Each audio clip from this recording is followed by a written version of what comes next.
Everyone, welcome back to our YouTube channel किताबों की पाठशाला। आज हम पढ़ने वाले हैं क्लास 12th की राजनीतिक विज्ञान के अध्याय 4 सत्ता के वैकल्पिक केंद्र को। ये इस चैप्टर का ये वीडियो पार्ट 3 होने वाला है। पार्ट 1 एंड 2 हम ऑलरेडी डिस्कस कर चुके हैं, लिंक डिस्क्रिप्शन बॉक्स में गिवन है। तो चलिए इस चैप्टर के पार्ट 3 को समझना शुरू करते हैं। सो फ्रेंड, जैसा कि हमने पार्ट 1 में पढ़ा था यूरोप के बारे में और पार्ट 2 में पढ़ा था आसियान के बारे में, तो आज हम पार्ट 3 में चाइना के बारे में डिटेल से पढ़ रहे होंगे। जिस तरीके से यूरोप के बारे में पढ़ा था कि यूरोप क्या है, कैसे बना, वो सारी चीज़ें, उसी प्रकार हम चाइना में पढ़ेंगे। चीन के बारे में पढ़ेंगे कि चीन की स्थापना कब हुई, इसकी जो अर्थव्यवस्था है वो कैसी है, और क्या ये शुरू से इतना पावरफुल है, यानी कि इतनी ग्रो कर रहा है अभी चाइना, तो क्या ये शुरू से ऐसा ही था या फिर नहीं था, या फिर हुआ तो इसके क्या क्या कारण है। डिटेल से चाइना और चाइना की अर्थव्यवस्था को हम कवर कर रहे होंगे। तो चलिए आज हम अपने इंटरेस्टिंग टॉपिक चाइना को पढ़ना शुरू करते हैं। सो फ्रेंड देखो, चीनी गणराज्य की स्थापना कब हुई। सबसे पहले तो क्वेश्चन यही आता है कि चाइना यानी कि चीन की स्थापना कब हुई। आपको पता है ये चीन क्या है, ये तो पहले आपको पता ही है। चीन एक देश है जो कि हमारा पड़ोसी देश है। कैसा देश है? पड़ोसी, हमारे नियर है ये। ओके, तो हमारा पड़ोसी देश है। और कोरोना वायरस के कारण तो ये अभी वर्तमान में काफ़ी चर्चा में भी आया है, और साथ साथ में भारत में कुछ ऐप भी बंद की गई है, चाइनीज़ ऐप, तो उससे भी ये भारत में अभी काफ़ी चर्चा में है, और दुनिया में भी कोरोना के कारण बहुत ज़्यादा चर्चा में है। ओके, तो इसी के बारे में आज हम पढ़ेंगे। तो सबसे पहले ये कि चीन की स्थापना कब हुई। ओके, तो क्या होता है कि 1949 में 1949 में माओ के नेतृत्व, माओ एक नेता थे जो साम्यवाद किसे, जो सोवियत संघ होता था ना, सोवियत संघ की जो अर्थव्यवस्था थी ना, उसी को, उस अर्थव्यवस्था की विचारधारा को साम्यवाद कहा जाता था। तो साम्यवाद के नेतृत्व करने वाले एक नेता के नेतृत्व में साम्यवादी क्रांति हुई, और उसी क्रांति के बाद चीनी जनवादी गणराज्य की स्थापना हुई। यानी कि 1949 में माओ के नेतृत्व में एक क्रांति होती है, और उस क्रांति के बाद चीनी गणराज्य की स्थापना होती है। आई होप आपको ये समझ आया होगा कि चीन की स्थापना कब हुई। तो 1949 में हुई, माओ के नेतृत्व में साम्यवादी क्रांति के कारण। ओके, अब देखो, जैसे ही चीन की स्थापना होती है, चीनी गणराज्य बन जाता है, तो वहाँ की जो इकोनॉमी होती है ना, अर्थव्यवस्था होती है, वो सोवियत मॉडल पर आधारित होती है। ऑफ कोर्स, क्योंकि ये सोवियत संघ से इंस्पायर हुआ था, इसीलिए जो चीन की इकोनॉमी रहेगी वो भी सोवियत मॉडल पर होगी। यानी कि स्थापना के समय चीन की अर्थव्यवस्था सोवियत मॉडल पर आधारित थी। जिस तरीके से सोवियत में कौन सी अर्थव्यवस्था थी? समाजवादी अर्थव्यवस्था। आपने पढ़ी होगी पूंजीवादी और समाजवादी अर्थव्यवस्था। तो बस इसकी कौन सी अर्थव्यवस्था थी? समाजवादी अर्थव्यवस्था थी। अब इस अर्थव्यवस्था में क्या था कि साम्यवादी अर्थव्यवस्था के चीन की अर्थव्यवस्था पर प्रभाव, यानी कि जब चाइना आज़ाद हुआ, चाइना की स्थापना हुई, उसके बाद उसने साम्यवादी इकोनॉमी अपनाई, साम्यवादी अर्थव्यवस्था अपनाई। तो इस साम्यवादी अर्थव्यवस्था का चाइना की अर्थव्यवस्था पर क्या प्रभाव पड़ा, इसी को हम देखेंगे। तो देखो, शुरुआत में चीन को सोवियत मदद व सहायता मिलती थी। यानी कि जब स्टार्टिंग में चीन बना और इसने साम्यवादी अर्थव्यवस्था अपनाई जो कि सोवियत संघ की थी, तो सोवियत संघ इसे मदद भी करता और सलाह भी देता, मदद भी करता, जहाँ ज़रूरत हुई पैसे के तौर पर, किसी भी तौर पर हेल्प करता, और साथ साथ में कि भैया आप ऐसे काम करो, ऐसे काम करो, आप ग्रो करेंगे, तो वो सारी चीज़ें भी बताता। इसलिए चीन ने सोचा कि अगर हमें सारी मदद सोवियत संघ दे रहा है, तो चीन ने क्या किया? पूंजीवादी दुनिया से अपने रिश्ते तोड़ लिए। यानी कि दूसरे देश जो थे ना, जो पूंजीवादी को मानते थे, पूंजीवादी को मानने वाले कौन से देश थे? मेन कौन है? अमेरिका। अमेरिका से जितने भी रिलेटेड देश थे वो क्या मानते हैं? पूंजीवादी को। तो पूंजीवादी दुनिया से क्या कर लिए? रिश्ते तोड़ लिए। किसने? साम्यवादी चीन ने। अब रिश्ते जैसे ही तोड़े साम्यवादी चीन ने, ऐसे में इसके पास अपने ही संसाधनों से गुजारा करने के अलावा कोई चारा न था। यानी कि इसने दूसरे देश से रिश्ते तोड़ लिए, तो अब ये दूसरे देश से कुछ ले तो सकता ही नहीं था, तो अपने ही संसाधन, यानी कि चाइना में, चीन में ही जो वस्तुएं हैं उन्हीं से उसको अब गुजारा करना था, अपना देश चलाना था। और साथ में क्या था? इसके पास विदेशी मुद्रा, यानी कि विदेशी बाजारों से तकनीक और सामान खरीदने के लिए विदेशी मुद्रा की भी कमी थी। अब ऑफकोर्स अगर ये किसी और देश से रिश्ते नहीं रखेगा, उससे व्यापारिक तौर पर व्यापार नहीं करेगा, तो इसके पास जो विदेश मुद्रा है वो तो कमी हो जाएगी। तो इसके पास उसकी कमी हो गई, तो अब ये विदेश मुद्राओं से बाजार और तकनीक भी खरीद नहीं सकता, क्योंकि पहले ही ये तो रिश्ते तोड़ चुका था। तो ऐसी कंडीशन में क्या हुआ? इसलिए चीन ने आयातित सामानों को घरेलू स्तर पर ही तैयार करवाना शुरू कर दिया। यानी कि चाइना ने क्या किया? जो सामान पहले वो आयात आयातित कर रहा था, यानी कि दूसरे देश से ले रहा था, उनको अब खुद के ही देश में घरेलू स्तर पर बनवाना शुरू कर दिया है। इससे क्या हुआ, उसको फ़ायदा हुआ कि वो सारी चीज़ें भले ही मतलब अच्छी क्वालिटी की नहीं बन रही थी, फिर भी वो बहुत सारी चीज़ें चाइना में ही उत्पन्न होने लगी। अब उन्होंने इसके लिए एक मॉडल अपनाया। अब देखो, हम घर में ही सारी चीज़ें बना रहे हैं तो हमें कुछ मनी, कुछ पैसे वगैरह तो चाहिएंगे ही सही। तो इसके लिए चाइना ने क्या किया, इसने विकास का जो मॉडल अपनाया उसमें खेती से पूंजी निकालकर सरकारी नियंत्रण में बड़े उद्योग खड़े करने पर जोर दिया। यानी कि इसने क्या किया, खेती से जो मनी आ रही थी उसको उद्योग खड़े करवा दिए, और वो भी किसके नियंत्रण में थे, सरकार के नियंत्रण में। तो इस प्रकार खेती से पूंजी निकालकर, कैपिटल निकालकर ये उद्योगों को दे रहा था और सारी वस्तुओं को अपना घरेलू स्तर पर ही निर्माण करने लगा। अब जैसे घरेलू स्तर पर निर्माण किया तो उससे क्या हुआ, नागरिकों को शिक्षा मिलने लगी, स्वास्थ्य सुविधा उपलब्ध कराने में यह विकसित देशों से भी आगे निकल गया। यानी कि घर में ही सारी चीज़ प्रोडक्शन कर रहा है तो जितने भी लेबर रहेंगे वो भी देश के ही लगे, तो उनको स्वास्थ्य, शिक्षा, सारी चीज़ें मिलने लगी। तो ये क्या हो गया, दूसरे देशों से भी इस मामले में आगे निकल गया। और इसकी अर्थव्यवस्था भी क्या हुई, 5 से 6% की दर से आगे बढ़ने लगी। अब आप सोच रहे होंगे, अरे वाह, चाइना ने अगर साम्यवादी अर्थव्यवस्था अपनाई तो इसका फायदा हो रहा है। पर इसके विपरीत एक ऐसी चीज़ हो रही थी जो इसकी सारी जो प्रगति कर रहा था, जो सारी इसकी अर्थव्यवस्था बढ़ रही थी, उस पर उस चीज़ ने पानी फेर दी। और वो चीज़ थी जनसंख्या में 2 से 3 की वार्षिक वृद्धि ने इस सारे विकास पर पानी फेर दिया। यानी कि आप समझो, मान लीजिए आपने एक घर बनाया, आपका घर में 5 सदस्य है और आपने बड़ी मुश्किल से 5 सदस्यों के लिए एक अच्छा सा घर बनाया कि हम 5 रहेंगे, और सडनली होता क्या है, 5 और सदस्य आपके घर में रहने को आ जाते हैं और आप उन्हें ना भी नहीं कह सकते। मेहमान नहीं, वो परमानेंटली आए हैं आपके यहाँ रहने के लिए और आप उन्हें ना भी नहीं कह सकते।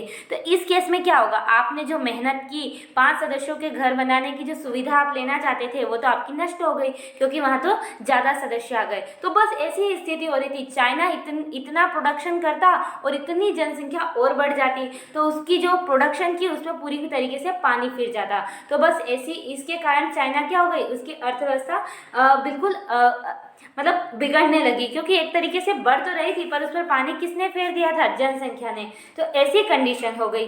जिस तरीके से सोवियत संघ को आर्थिक संकट, यानी कि अब ऐसी कंडीशन हो गई तो चाइना को क्या करना पड़ा, आर्थिक संकट का सामना करना पड़ा। किस तरीके से, जैसे सोवियत संघ को आर्थिक संकट आया था ना, आपने पार्ट 2 में देखा था, 2 ध्रुवीयता का अंत, उसी तरीके से चाइना को भी क्या करना पड़ा, इस संकट का सामना करना पड़ा। अब देखो, चाइना की इकोनॉमी, चाइना ने अपना साम्यवादी, और चाइना की जो इकोनॉमी है वो क्या हो गई, खराब हो गई। खराब, आगे बढ़ रहे थे पर उतनी तेजी से नहीं जितनी तेजी से जनसंख्या बढ़ रही थी। तो इसने पानी फेर दिया और सोवियत संघ पर आर्थिक संकट आ गया। तो अब क्या हुआ, इस अर्थव्यवस्था को सुधारने के लिए सोवियत संघ की जो सरकार थी ना, उसने कुछ फैसले लिए। यानी कि चीनी अर्थव्यवस्था को सुधारने के लिए कुछ कदम उठाए गए, सरकार ने कुछ कदम उठाए, और उन कदमों के बाद जो चाइना की इकोनॉमी थी ना वो अच्छी हुई। तो उन्हीं को देखेंगे हम कि ऐसे कौन कौन से कदम उठाए जिनसे बाद में जाकर, यानी कि अभी आप देख रहे हो वर्तमान में चाइना की इकोनॉमी कितनी ग्रो कर रही, ओके, तो वो कैसे हुई, तो उन कदमों के बारे में। तो देखो, चीनी नेतृत्व यानी कि चीन की सरकार ने 1970 में चीनी अर्थव्यवस्था को सुधारने के लिए कई नीतिगत बड़े निर्णय लिए, यानी कई फैसले लिए कि हम अब चीन, हमारी अर्थव्यवस्था ऐसी हालत में है तो हम कुछ चीज़ें सुधार करेंगे, कुछ कमी है हमें इससे, तो जिनके कारण चीनी अर्थव्यवस्था का उत्थान हुआ। यानी कि चीन की अर्थव्यवस्था बाद में क्या हो जाती है, अच्छी हो जाती है कुछ ये कदम उठाने से। अब एक एक करके उन डिटेल से उन कदमों को देखेंगे। सबसे पहले चाइना ने क्या कर दिया, एकांतवास का समापन कर दिया। देखो, अभी तक चाइना ने सारे देशों से रिश्ते तोड़ लिए थे, खास कर अमेरिका से सबसे रिश्ते तोड़ लिए थे, जो भी पूंजीवादी देश थे उनसे।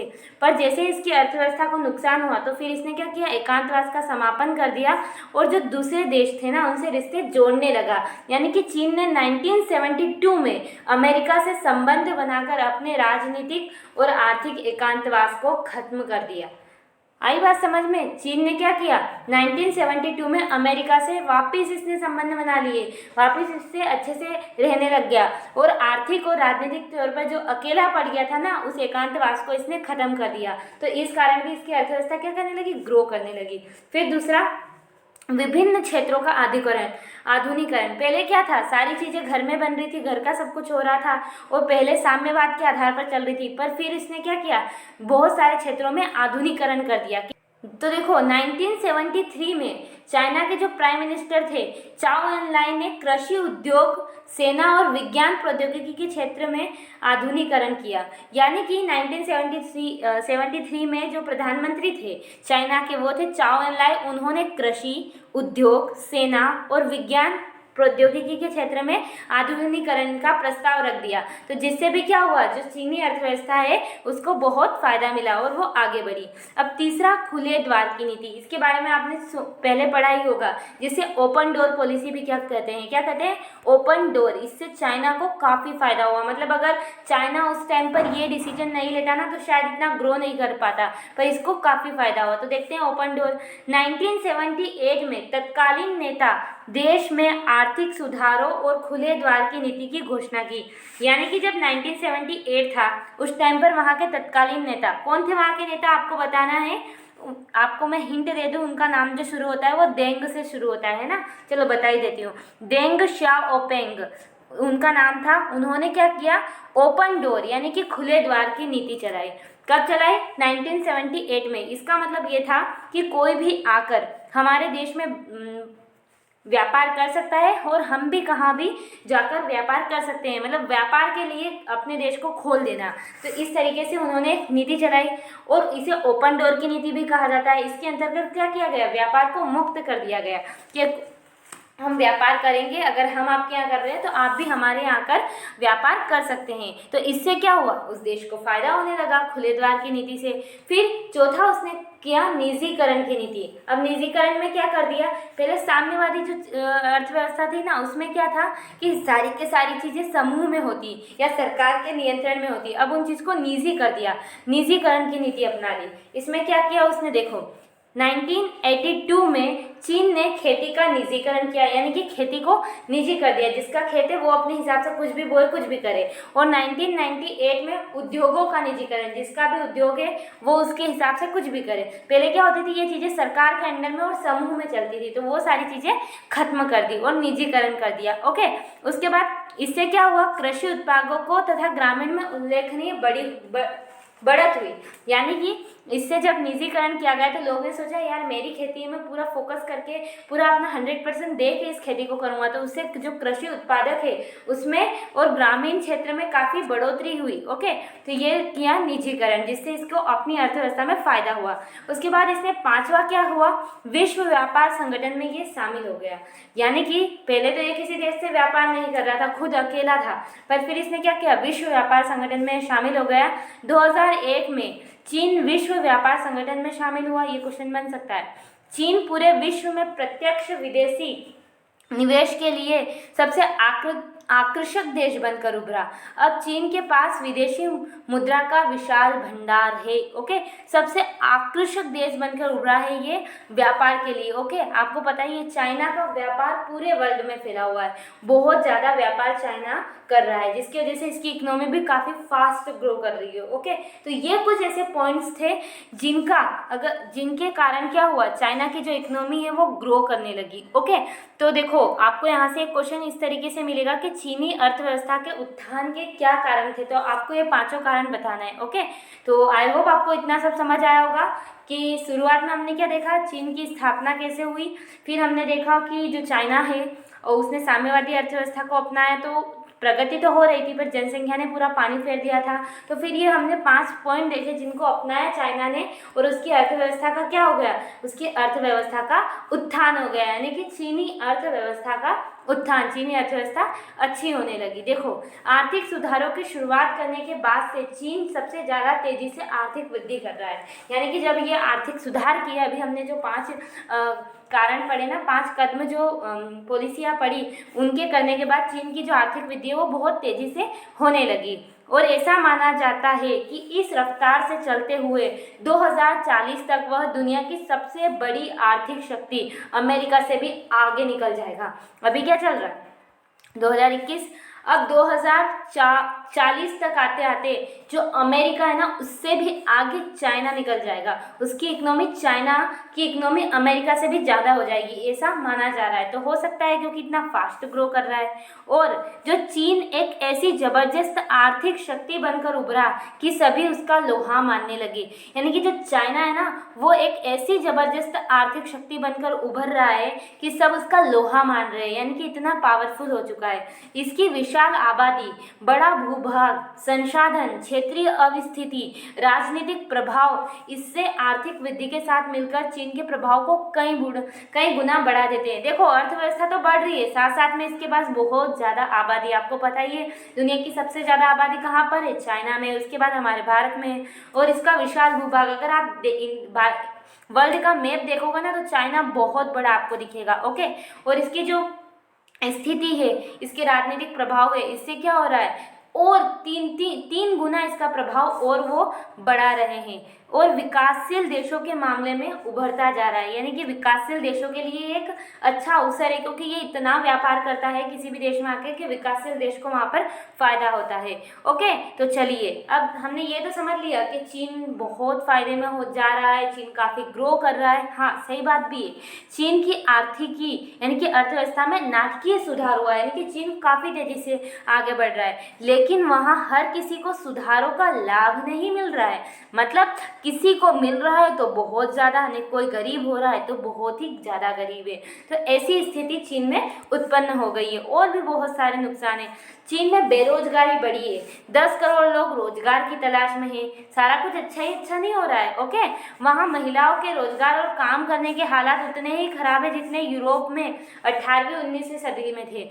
यानी कि जिस टाइम पर महिलाओं को काम नहीं करने दिया जाता था, रोजगार के लिए उन्हें कैद रखा जाता था, ऐसी ही हालत अभी भी चाइना में है। इतनी बुरी नहीं है, हाँ, वहाँ पर भी इस चीज़ पर वुमेन एम्पावरमेंट पर डेवलपमेंट हो रहा है, पर इतना फास्ट नहीं हो रहा है। इसके अलावा पर्यावरण को नुकसान, भ्रष्टाचार आदि चीज़ें चाइना में बहुत ज़्यादा बढ़ रही है। ओके, कंट्रोल में ही नहीं रह रही है, भ्रष्टाचार तो बहुत ही ज़्यादा बढ़ रहा है। तो ये कुछ चाइना की कमियां भी थी। तो आई होप आपको अच्छे से समझ आया होगा कि चाइना की स्थापना कैसे हुई, उसके बाद चाइना ने कौन सी अर्थव्यवस्था अपनाई, उससे उसको ऐसा नुकसान हुआ, प्रभाव क्या हुआ उसका, फिर उसके बाद कुछ कदम उठाए गए जिनसे चाइना ग्रो करने लगा।